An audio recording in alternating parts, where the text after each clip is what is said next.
আর একটা কথা বলতে আসছি যে একজনের একটা ভিডিও আমি তুলে ধরতে আসলাম। এ, কার ভিডিও সেটা বলি। ওই যে সুসন্দা বড়ুয়া আছে না, সুসন্দা বড়ুয়া মানে আর বড়ুয়া, ওই যে এই মানে আর আশেপাশের মেয়ে আর দুঃসম্পর্ক আত্মীয় লাগে।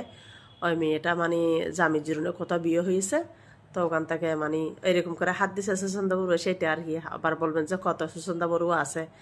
তা উনি বলছে যে একটা ভিডিও মানে আপডেট দিছে, বলছে যে মেয়েদেরকে নাকি শ্বশুর বাড়িতে মধ্যে এই নাকি স্বাধীনতা দিলে কারোর সাথে পালিয়ে যায়। তারপরে বলছে যে নাকি আহ, এই মানে ইউটিউব কি টিকটক করলে, ভিডিও করলে, ফেসবুক চালালে নাকি পালিয়ে যায়। হতে গাইস, এটা আপনারা আমাকে সত্যি কিনা একটু বলবেন। হুম। তা আমি বলতেছি যে আমি ওনারকে বলছি ঠিক আছে, আমি তোমার এই ভিডিওটা তুলে ধরতেছি। আমি এখন বলতেছি, এখন আমার আমার কথা বলতেছি।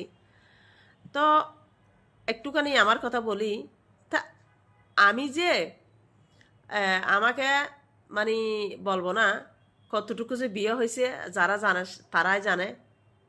তো জীবনত কিছু জানতাম না, কাজ কামও জানি না, রান্না বান্নাও জানি না, স্বামী সংসারও চিনি না, কিচ্ছু চিনি না।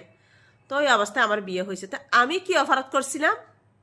আমি তো একদম শিশু একটা। তো আমি কি অপরাধ করছিলাম? আমার শাশুড়িকে আমাকে দিন রাত মারতো। হ্যাঁ, আসলে ওই কথাটা কিন্তু অনেক কাহিনী। তবুও আমি একটুখানি বলছি যে, তো ওই সময় তো আমরা ফেসবুক চালাইছিলাম না, আমি তো মোবাইল ধরছিলাম না, আমরা তো মোবাইল পাইনি কোনোদিন জীবনেও। তো ধরেন কিচ্ছু করি নাই। এমনকি এত বাচ্চা হাসা হয়েছে, কোনোদিন একটা ডাক্তারও দেখায় নেই। শাশুড়ি আমাকে মেহে মেহে ভাত দিত, মেহে মেহে চাল দিত। তারপরে মানে ওরা মা আসলে তিনজন ছিল, দুই ফাবা চাল দিত, ওরা খাইয়ে দাইয়ে বাঁচলে আমাকে এতটুখানি বাদ দিত। আমার একটু জীবন সংসারের কাহিনীটা ধরলাম আর কি। তা আমি কি অপরাধ করলাম আমার এত এত কিছু হয়ে গেল?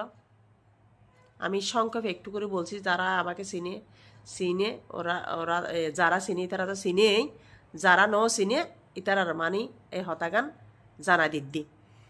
তো যারা চিনি তারা তো হইতে পারে মানে আজ জীবন কাহিনী হতা জানে। যা আসলে সুসন্তা কিন্তু হতাগান কিন্তু খারাপ না হয়, ভালো হইয়ে ভিডিও অত ভালো লাগিয়ে। কিন্তু এবার হতার রইয়ে নাই যে ভিডিও যে বানাইতে পারি ইয়া না, এবার ধন্যবাদ জানাই যে তুই আয় কি করছিলাম। আয় তো আমার শিশু আসছিলাম, আয়তে কিছু হইতে না হইতাম। ওই আর মা বাপ থাকতে ওটা ভালো খালি টেকনাফ। আমার বাবা ডাক্তারি করতো, আমার মা মেম্বরি ছিল মহিলা মেম্বার। ওখান থেকে আসে আসে কেন সালি বিচার করতে হচ্ছে? মানে ওখান থেকে এসে এসে অত না আয় কিলে সালি বিচার করা হচ্ছে। তখন আয় কি করছিলাম? আয় কি অপরাধ করছিলাম?